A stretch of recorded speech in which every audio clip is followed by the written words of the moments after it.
যারা এক ক্লাসের মধ্যে সিরাজউদ্দৌলা নাটকের A to Z শেষ করতে চাও তাদের জন্য এই ক্লাসটি। তোমরা অনেকেই ভাইয়াকে জানাচ্ছিলে যে ভাইয়া পরীক্ষার পূর্বে সিরাজউদ্দৌলা নাটকের একটি ক্লাসের মাধ্যমে যদি আমাদের টপিকটা শেষ করে দেন তাহলে সবচেয়ে উপকার হয়।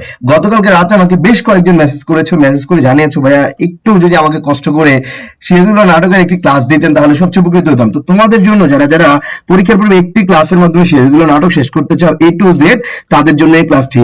ট্রাস্ট মি ভাইয়া, তোমরা যারা এই ক্লাসের ফার্স্ট টু লাস্ট পর্যন্ত থাকবে তাদের সিরাজউদ্দৌলা নাটকটি আর কোনো প্রশ্ন থাকবে না, এবং ক্লাসের শেষে কিন্তু রয়েছে তোমাদের জন্য স্পেশাল একটি নোটের ব্যবস্থা। তো কথা না বাড়িয়ে আমরা সরাসরি সিরাজউদ্দৌলা নাটকে চলে যাবো, এবং প্রথমে আমরা এই নাটকে সিরাজউদ্দৌলা নাটক যখন আমরা পড়বো বা যে কোনো নাটকে পড়তে সহপাঠে যে কোনো নাটক পড়তে গেলে প্রথমে আমাদের কি করতে হবে, চরিত্রগুলো সম্পর্কে ভালো ধারণা রাখতে হবে। যখন চরিত্র সম্পর্কে আমরা ভালো ধারণা রাখবো তখন আমাদের কাছে নাটকটা ক্লিয়ার হয়ে যাবে যে কে কোন কনসেপ্টে কথা বলতে পারে, কে কোন বিষয়ের আঙ্গিকে কথা বলতে পারবে এই বিষয়টা। যেহেতু এখানে দুইটা পক্ষ রয়েছে, একটা হচ্ছে দুইটা পক্ষের এখানে কাজ রয়েছে। কয়টা পক্ষ? দুইটা পক্ষ, একটা হলো সিরাজের পক্ষের, একটা হলো সিরাজের বিপক্ষের। আমরা শুরুতেই সিরাজের পক্ষের যে চরিত্রগুলো তাদের সম্পর্কে জানবো। তার আগে যে বিষয়টা আমাদের জানতে হবে সেই বিষয়টা হচ্ছে এই নাটকের অঙ্ক কতগুলো। দেখো এই নাটকের বেশ কয়েকটি দৃশ্য রয়েছে, সেই দৃশ্যগুলো এখানে A to Z সাজিয়ে দেওয়া আছে। বিশেষ করে তুমি যদি একটু লক্ষ্য করো যে প্রথম অঙ্ক একদম প্রথম স্টেপে কি রয়েছে, দৃশ্য হচ্ছে কি ফোর্ট উইলিয়াম আক্রমণ 19 জুন কত 1756 সালে। দেখো প্রথম অঙ্ক দ্বিতীয় দৃশ্য ভাগীরথী নদীতে ফোর্ট উইলিয়াম জাহাজ অর্থাৎ 3রা জুলাই কত 1757। এবং প্রথম অঙ্ক তৃতীয় দৃশ্য হচ্ছে ঘসুটি বেগমের বাড়ি। এটা দেখো, এটা হচ্ছে তোমাদের জন্য কিসের জন্য ইম্পর্টেন্ট ভাইয়া, আমি যদি একটু ক্লিয়ার করে দিই, ঠিক আছে, একটু ক্লিয়ার করে দিলে যদি, হ্যাঁ হচ্ছে তোমাদের জন্য এটা ম্যাক্সিমাম বেশি ইম্পর্টেন্ট হচ্ছে কিসের জন্য ভাইয়া, এমসিকিউ এর জন্য, এবং তোমরা যাতে ধারণা নিতে পারো কোন অঙ্কে কোথায় আলোচনা হয়েছে। এখন এটা তোমাদের যাদের যাদের সমস্যা তারা এসএস নিয়ে নিতে পারে। এবং আমি একটু বলে দিই ভাইয়া, তোমাদের এই যে এই পার্টটুকু রয়েছে না, এই পার্টটুকু হচ্ছে কি, পার্টটুকু তোমরা পেয়ে যাবে হচ্ছে ভাইয়ের পেজে। যদি তোমরা একটা নক করো, ভাইয়ের পেজের লিংক নিচে ডেসক্রিপশন সেকশনে দেওয়া আছে। আর যারা পেজ থেকে দেখছো তারা তো দেখেই নিলা, জাস্ট পেজে একটা মেসেজ দিবা যে ভাই আমাকে সিরাজউদ্দৌলা নাটকের অঙ্কগুলো কি লাগবে, নোট লাগবে। এই নোটটা আমি তোমাকে মেসেজ দেওয়ার সাথে সাথে আমি তোমাকে প্রোভাইড করে দেবো। এবং আমি ট্রাস্ট মি ভাইয়া, এই নোটটা পড়ে যদি তুমি পরীক্ষা দিতে যাও তোমার পরীক্ষায় ইনশাল্লাহ তোমাকে কেউ আটকাতে না। হোপসো তোমাকে কি তোমার সবগুলো বিষয় তোমার কাছে ক্লিয়ার হয়ে যাবে নোটটা পড়লে। এবং এই ক্লাসটা পাশাপাশি ওই নোটটা, এবং প্রয়োজন আমি এই ক্লাসের নোটটা তোমাদেরকে, পুরো এই ক্লাসের শীটগুলো আমি তোমাদেরকে কি প্রোভাইড করে দিব। হোপসো তোমরা যে ক্লাসটা যারা যারা করছো তারা এই বিষয়টা এসএস নিয়ে নিবে, অথবা তোমরা হচ্ছে এই বিষয়টা আমাকে এই ক্লাসটা যে দেখছো ইউটিউব থেকে তারা আমার ডেসক্রিপশন বক্সে গিয়ে আমার কি করবা, আমার হচ্ছে পেজে একটা নক দিবা, পেজের লিংক দেওয়া আছে, পেজে নক দিলে আমি তোমাকে এই যে অঙ্কগুলো প্রথম অঙ্ক থেকে শুরু করে একদম প্রথম অঙ্ক প্রথম দৃশ্য থেকে চতুর্থ অঙ্ক দ্বিতীয় দৃশ্য, হোল দৃশ্য পুরো অল ওভার সবকিছু, হ্যাঁ আমি একটা নোট তৈরি করে রেখেছি। নোটটা পরীক্ষার আগে জাস্ট তোমার নোটটা পড়তে সর্বোচ্চ 5 থেকে 10 মিনিট লাগবে, এবং তুমি একবার রিভাইজ দিতে সর্বোচ্চ রিভাইজ সহ নোটটা পড়তে 30 মিনিট লাগবে। 30 মিনিটের মধ্যে তোমার পড়া একদম ক্লিয়ার হয়ে যাবে। এখন আমরা চরিত্রগুলো খণ্ডন করবো, এবং চরিত্র বিশ্লেষণ করলে তোমাদের কাছে তোমাদের যে বেসিক যে ধারণা এবং কনসেপচুয়াল আন্ডারস্ট্যান্ডিং সিরাজউদ্দৌলা নাটকের একদম ক্লিয়ার হয়ে যাবে। দেখো আলিবর্দী খাঁ কে ছিলেন ভাইয়া, বাংলা বিহার উড়িষ্যার নবাব ছিলেন। প্রকৃত নাম হচ্ছে কি মির্জা মুহাম্মদ আলী, এটা মনে রাখবে এমসিকিউ তে বারবার আসে।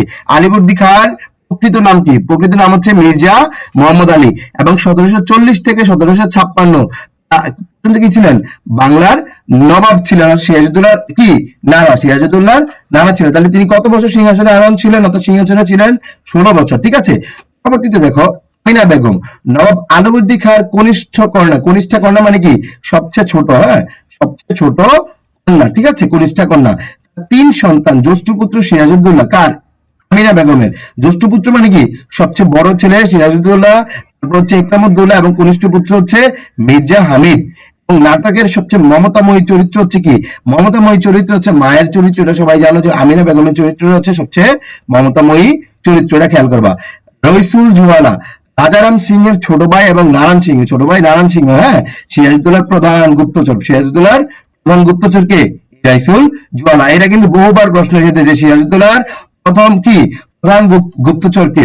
দেখো ক্লাইভের নির্দেশে গুলি করা হয়, ক্লাইভের নির্দেশে রাইসুল জুয়ালাকে কি গুলি করে হত্যা করা হয়। এখন দেখো পরবর্তীতে দেখো সিরাজউদ্দৌলা, এই সিরাজউদ্দৌলাকে নিয়ে নাটকের প্রধান চরিত্র এবং নাটকের প্রধান চরিত্র পিতা হচ্ছে জয়নুদ্দিন, মাতা হচ্ছে আমিনা বেগমের, পিতা জয়নুদ্দিন এবং মাতা আমিনা বেগমের জ্যেষ্ঠ পুত্র। 1733 সালে জন্মগ্রহণ করেন এবং 1756 সালে কি সিংহাসনে বসেন। মাত্র কত বছর বয়সে? মাত্র কত বছর বয়সে ভাইয়া?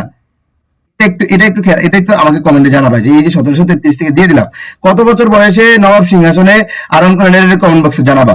দেখো 1756 সালে কলকাতা আক্রমণ করে ফোর্ট উইলিয়াম দুর্গ কি কলকাতা আক্রমণ করে এবং ফোর্ট উইলিয়াম দুর্গ আক্রমণ করে এবং কলকাতার নাম পরিবর্তন করে রাখেন কি আলীনগর।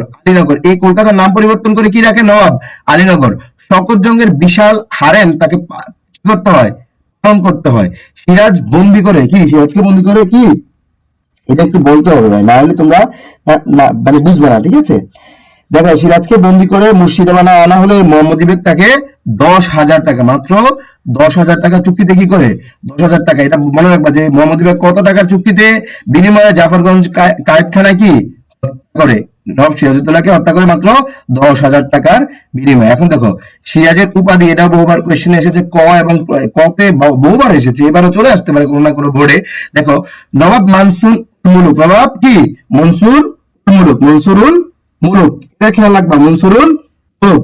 সিরাজের তাহলে উপাধি কি নবাব মনসুরুল মুলুক এবং সিরাজউদ্দৌলা শাহ কুলি মির্জা মোহাম্মদ হায়েরজঙ্গ বাহাদুর, অনেক বড় নাম না, এটা নাম মনে রাখবা, সিরাজউদ্দৌলা শাহ কুলি মির্জা মোহাম্মদ হায়েরজং বাহাদুর, এটা আসবে না, বাট নবাবের উপাধি ছিল নবাব মনসুরুল মুলুক, এটা একটু বেশি ইম্পর্টেন্ট, খেয়াল রাখবে। হ্যাঁ, পরবর্তীতে দেখো যে লুৎফুন্নেসা, লুৎফুন্নেসা ছিলেন নবাবের স্ত্রী, নবাবের স্ত্রী ছিলেন কি লুৎফুন্নেসা এবং এই লুৎফুন্নেসা ছিলেন মির্জা ইদ্রিস খানের কন্যা। মিরন তাকে বিয়ে করতে চাইলে জবাবে তিনি বলেন আমি চিরকাল হাতির পিঠে চড়ে বেরিয়েছি, সে আমি কি মানে সে বলছে কি যে চিরকাল কিসের পিঠে চড়ে বেরিয়েছে, হাতির পিঠে চড়ে বেরিয়েছি, সেই কি করে একটা গাধার পিঠে চড়ে বেরাবো, ঠিক আছে? মানে হচ্ছে কাকে মিরনকে প্রমাণ করেন এবং সিরাজকে বন্দি করে মুর্শিদাবাদে কি এটা কি ভুলে গেছো ভাইয়া তোমরা? সিরাজকে বন্দি করে মুর্শিদাবাদে আনা হয় না? হ্যাঁ, সিরাজকে বন্দি করে আনা হয় কোথায়? মুর্শিদাবাদে। হ্যাঁ হ্যাঁ, এখন দেখো সিরাজকে বন্দি করে মুর্শিদাবাদে আনা হয় এবং লুৎফাকেও সাথে কি লুৎফাকে আনা হয় কোথায়? লুৎফাকে আনা হয় ঢাকায়, এটা খেয়াল রাখবা, সিরাজকে মুর্শিদাবাদে এবং লুৎফাকে ঢাকায়। এখন দেখো মোহনলাল, নবাবের একজন বিশ্বস্ত সেনাপতি ছিলেন মোহনলাল এবং শওকত জঙ্গের বিরুদ্ধে লড়াই তিনি সেনাপতির দায়িত্ব পালন করেন। সিরাজ তাকে দেওয়ানখানার পেশকার বানিয়েছিলেন এবং পলাশীর প্রান্তরের যুদ্ধ বন্ধ করতে তিনি কে এই মোহনলাল, কারণ মোহনলাল বলছিলেন যুদ্ধ বন্ধ করলে পরাজয় নিশ্চিত। দেখো ক্লাইভের আদেশে তাকে গুলি করে হত্যা করে, তার বিখ্যাত উক্তি আমার শেষ যুদ্ধ পলাশীতে, এইটা হচ্ছে সবচেয়ে ইম্পর্টেন্ট, ঠিক আছে? তুমি ভাইয়া এসএসসি দাও, অ্যাডমিশন দাও, যেখানে দাও, এটা বহুবার এসেছে, বহুবার এসেছে যে আমার শেষ যুদ্ধ পলাশীতে, এটি কার উক্তি? অনেকেই তোমরা মনে করো কি সিরাজউদ্দৌলা, না ভাইয়া এটা মোহনলালের উক্তি এবং তিনি নবাবের বিশ্বস্ত সেনাপতি ছিলেন। মীর মর্দান, আচ্ছা এখন যে চরিত্রগুলি বলছি সবগুলো চরিত্র হচ্ছে সিরাজের পক্ষের চরিত্র, এটা তো বুঝতেই পেরেছো। একজন কৌশলী যোদ্ধা ও দেশপ্রেমিক সেনাপতি, নবাবের সবচেয়ে বিশ্বাসভাজন ব্যক্তি ছিলেন কি মীর মর্দান, নবাবের সবচেয়ে বিশ্বাসভাজন ব্যক্তি, আর এরা ছিলেন বিশ্বস্ত সেনাপতি, ঠিক আছে? শ্রেষ্ঠ বাঙালি সৈনিক বলা হয়, শ্রেষ্ঠ বাঙালি সৈনিক কার উপাধি? তাইলে শ্রেষ্ঠ বাঙালি সৈনিক বলা হয় কাকে? শ্রেষ্ঠ বাঙালি সৈনিক বলা হয় কে? শ্রেষ্ঠ বাঙালি সৈনিক ছিলেন কি মীর মর্দান। মীর মর্দান ছিলেন কি শ্রেষ্ঠ বাঙালি সৈনিক, এটা খেয়াল রাখবা। এখন দেখো পলাশীর প্রান্তরে গুলিবদ্ধ হয়ে মারা যান, তার বিখ্যাত উক্তি ইংরেজদের ঘায়েল করতে মোহনলাল সাফরে আর আমার বাহিনী কি যথেষ্ট। এই যে মোহনলালের কথা বলছে, মোহনলাল সাফরে বিদেশি সাহায্য করে, এটা মনে নাই, এবং আমার প্রাণ থাকতে নবাবের কোনো ক্ষতি হতে হবে না, বুঝতে পেরেছো? পরবর্তীতে দেখো যে আমরা জানবো সিরাজের বিপক্ষে চরিত্র সমূহ, ঠিক আছে? ঘসিটি বেগম, হ্যাঁ, এই ঘসিটি বেগম হচ্ছে নবাব আলীবর্দী খাঁর জ্যেষ্ঠা কন্যা, মানে সবচেয়ে বড় কন্যা, ছোট হচ্ছে সিরাজউদ্দৌলার মা। এখন দেখো প্রকৃত নাম হচ্ছে মেহেরুন্নেসা। হ্যাঁ, সিরাজউদ্দৌলা তাকে সিরাজকে ক্ষমতাচ্যুত করতে তিনি অগ্রণী ভূমিকা পালন করেন। তিনি সিরাজের নজরবন্দি ছিলেন, তবে তিনি কি ছিলেন? সিরাজের নজরবন্দি ছিলেন এবং তাকে নিয়ে তিনি যে সিরাজকে নিয়ে এটা কি বলে সিরাজকে নিয়ে যে তিনি ষড়যন্ত্র করছেন, এটা সিরাজ আজ করতে পেরেছিলেন এবং বুঝতে পেরেছিলেন, এই জন্য তাকে চোখে দেখা। দেখো ওয়ালি খান 1756 সালে ক্যাপ্টেন ক্লেটনকে যুদ্ধ বন্ধ করার কি করেন অনুরোধ করেন এবং ইংরেজদের হয়ে যুদ্ধ করেছে কে? কোম্পানির টাকার জন্য। ইংরেজদের হয়ে যুদ্ধ করেছে কি কোম্পানির টাকার জন্য। তার বিখ্যাত ইয়ে হচ্ছে কি বাঙালি পুরুষ নয়। এখন দেখো ক্লেটন 1756 সালে কলকাতা দুর্গ আক্রমণের সময় বাঙালি সৈনিকদের কি সিরাজের বিরুদ্ধে অনুপ্রাণিত করেন। এই সিরাজের বিরুদ্ধে সৈন্যদের অনুপ্রাণিত করেন কে? ক্যাপ্টেন এই ক্লেটন, ঠিক আছে, 1756 সালে। মিরন মীর জাফরের কি মীর জাফরের পুত্র এবং মোহনলালের গুপ্তচর তার জীবন অতিষ্ঠ করে ফেলে, এবং মোহনলালের কি গুপ্তচর তার জীবন কি করে অতিষ্ঠ করে ফেলে। তার আদেশে সিরাজ এবং তার ভাই মির্জা হামিদকে কি করা হয় এই মিরনের আদেশে, ঠিক আছে।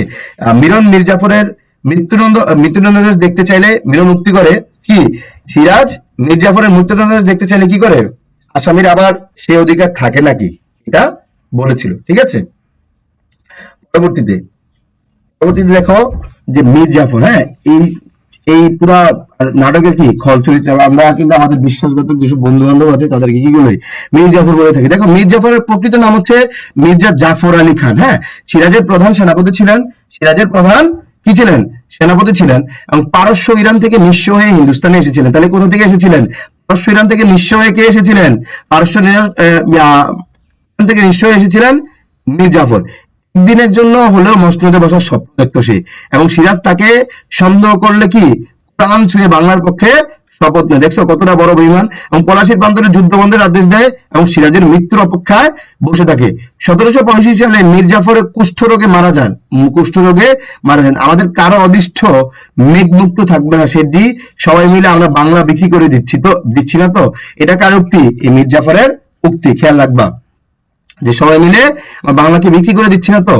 এখন দেখো রায় দুর্লভ, বিহারের ডেপুটি গভর্নর কি জান কারিমের কি ডেপুটি গভর্নর জান কারিমের ছেলে হচ্ছে রায় দুর্লভ। সে ছিল উড়িষ্যার পেশকার। পরে তাকে দেওয়ানি প্রাপ্ত হয় এবং সিরাজের সাথে বিরোধ থাকায় তাকে পদোন্নতি দেওয়া হয়নি। এবং ষড়যন্ত্রের পূর্বে গোপন মন্ত্রণায় ইকরাম কি নামায় সই করে, ঠিক আছে।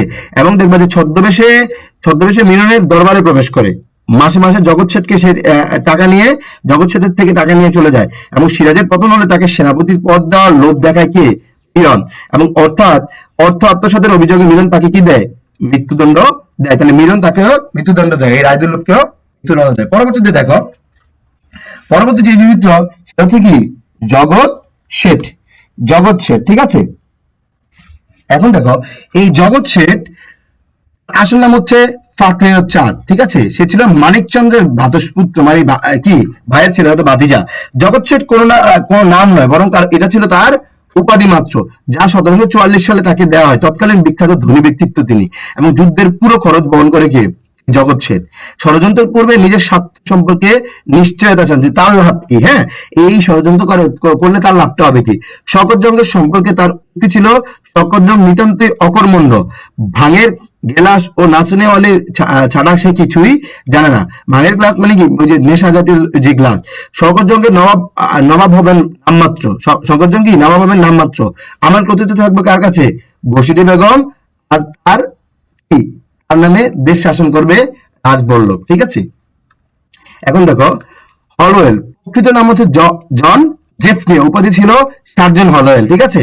এবং কোম্পানির ঘুষখোর ডাক্তার তিনি ক্লেটনের নবাবের কাছে আত্মসমর্পণের পরামর্শ দেন এবং দুর্গে নিশানা সাদা পতাকা ওড়াও। সে কিন্তু কি দিয়েছে? নবাবের কাছে আত্মসমর্পণের জন্য ক্লেটনকে বলেছিলেন। পরবর্তী দেখো মোহাম্মদী বেগ। হ্যাঁ, এই মোহাম্মদী বেগ সিরাজকে হত্যাকারী এবং 10,000 টাকার লোভে মিলনের প্ররোচনায় সে নবাবকে কি করে? খুন করে। নবাব তার কাছে 2 রাকাত নামাজ পড়ার সময় চাইলে কিন্তু সে লাঠির আঘাতে নবাবকে ফেলে দিয়ে ছুরির আঘাতে হত্যা করে। অথচ নবাবের পিতা তাকে আপন সন্তানের মতো লালন করে। কাকে? এই মোহাম্মদী বেগকে।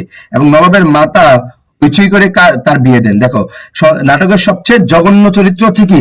এই সবচেয়ে জঘন্য চরিত্র হচ্ছে মোহাম্মদী বেগ, ঠিক আছে, এটা জানবা। দেখো সে নবাব তার কাছে 2 রাকাত নামাজ পড়ার দেন, তারপর তিনি তাকে হত্যা করেন। এবং নবাবের পিতা তাকে কি করেন? আপন সন্তানের মতো লালন করেন। মাতা হইচই করে ধুমধাম করে তার বিয়ে দেন।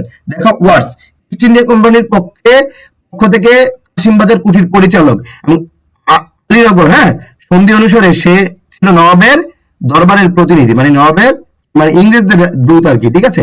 এবং পলাশীর যুদ্ধের পর কোম্পানি তাকে কি করে? বরখাস্ত করে। ক্লাইভ ওয়াটসের কি নবাবের ইচ্ছার বিরুদ্ধে নন্দকুমারকে ঘুষ খাইয়ে কি চন্দননগর ধ্বংস করে। এবং আমরা এদেশে বাণিজ্য করতে এসেছি, রাজনীতি আমরা কেন করবো, এটা হলো ওয়াটসের উক্তি। ঠিক আছে,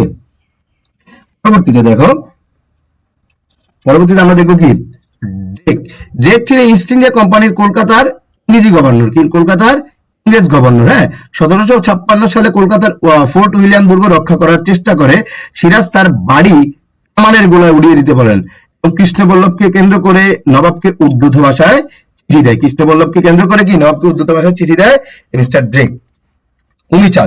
উমিচাঁদ এই নাটকের দ্বৈত আচরণকারী, যদি কোয়েশ্চেন আসে যে দ্বৈত আচরণকারী খল চরিত্র কোনটি এই নাটকের, এটা হচ্ছে কে মিস্টার উমিচাঁদ।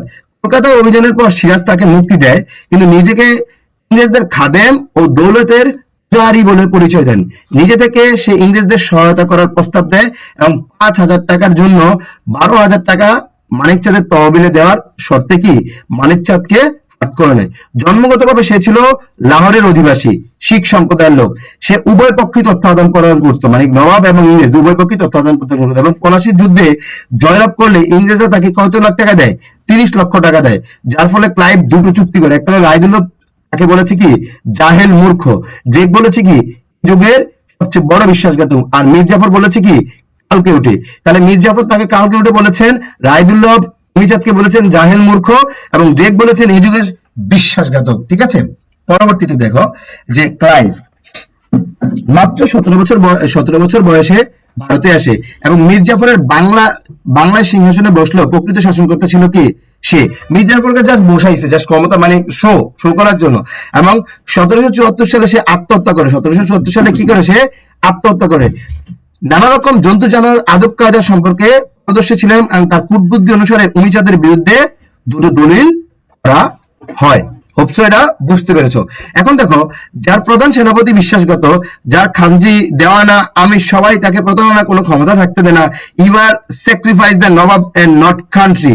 ঠিক আছে, তো এটা এই উক্তিটা কার, ক্লাইভ। ঠিক আছে, এখন দেখো জর্জ অধিনায়ক এনসাইন পিকার্ডের পতনের সংবাদ দেন। অধিনায়ক এনসাইন পিকার্ডের পতনের সংবাদ দেন কে, জর্জ। পরবর্তীতে দেখো মানিকচাঁদ, পরবর্তী হচ্ছে কি মানিকচাঁদ। এই মানিকচাঁদ 1756 সালে কলকাতার দুর্গ দখল করে এবং সিরাজকে তাকে আলীনগরের দেওয়ান নিযুক্ত করে। সিরাজ তাকে আলীনগরের দেওয়ান নিযুক্ত করে এবং ষড়যন্ত্রের কারণে সিরাজ তাকে কি কারাগারে পাঠায়, 10 লাখ টাকার বিনিময়ে মুক্তি পান। কিন্তু রাজবল্লভের মতে তার মুক্তির মূল্য ছিল কি 50 কোটি টাকার না, কিন্তু সিরাজ তাকে মুক্তি দেন কত, 10 লক্ষ টাকা। দেখো ড্রেক, এই মার্টিন হচ্ছে কি ড্রেক তাদের কোম্পানির ঘুষখোর কর্মচারী বলে। মানে ঘুষখোর কর্মচারী কে, মার্টিন। ঘুষ কথারই অর্থই বদলে দেয় কার কাছে, আপনার কাছে। কে বলেছে, ড্রেক বলেছে, ড্রেকের কাছে। হ্যাঁ, তারা কোম্পানির 70 টাকা বেতনের কর্মচারী, কিন্তু 20,000 টাকা ব্যাংক ব্যালেন্স, তার মানে ঘুষখোর, এটা বুঝতে চেয়েছে। ঠিক আছে, এবং ঘুষকে এটা কাকে বলেছে, ড্রেককে বলেছে যে সবচেয়ে বড় ঘুষখোর। হ্যাঁ, এবং শওকত জংকে সিরাজ তাকে বিদ্রোহী বলে ঘোষণা করে, সবচেয়ে বড় বিদ্রোহী বলে ঘোষণা করে। এবং সবচেয়ে পর দুটি চরিত্র, একটা হলো বীর মুন্সি, নবাবের বিশ্বাসী লোক ছিল, কিন্তু রাজবল্লভের বুদ্ধিতে সে নবাবের আসল চিঠি গোপন করে রেখে নকল চিঠি কোম্পানির কাছে পাঠায়। আর হচ্ছে উমর বেগ, মীর জাফরের গুপ্তচর উমর বেগই কি তার ভাই। ঠিক আছে, উমর বেগ তার ভাই। এবং ক্লাইভের চিঠি সহ উমর বেগ ধরা পড়ায় মোহনলালের নির্দেশে কি করা হয়, হত্যা করা হয়। হোপসো এই বিষয়টি তোমাদের কাছে একদম ক্লিয়ার। এবং ভাইয়া বলে দেই তোমাদেরকে, আমি আগেই বলে দিয়েছি যে তোমাদের যাদের এই যে নোটটা লাগবে আমাকে জাস্ট আমার পেজে একটা ইনবক্স করবা, আমি হচ্ছে তোমাদেরকে কি করবো, তোমাদেরকে আমার নোটটা দিয়ে দিব। কোন নোটটা ভাইয়া, এটা হচ্ছে দেখিয়ে দিচ্ছি যে তোমাদের একদম নাটকের খণ্ড একদম প্রত্যেকটা দৃশ্যর যদি নোট চাও, ঠিক আছে, এই যে এটা নোট চাইলে কি করবা, এটা নোট চাইলে তোমরা হচ্ছে পেজে একটা নোট দিবা, বলবা যে ভাই আমার নোট প্রয়োজন, আমি সাথে সাথে তোমাদেরকে নোট প্রোভাইড করে দিব। হোপসো ক্লাস শেষে সবাই যারা ক্লাসটি শেষ পর্যন্ত দেখেছো তারা হচ্ছে পেজে নক দিয়ে এই ক্লাসের নোটটি নিয়ে নিবি। তো পরবর্তী ক্লাসে আবার দেখা হবে। টিল দেন ভালো থাকো, সুস্থ থাকো, ভালোভাবে প্রস্তুতি নাও। আসসালামু আলাইকুম সবাইকে।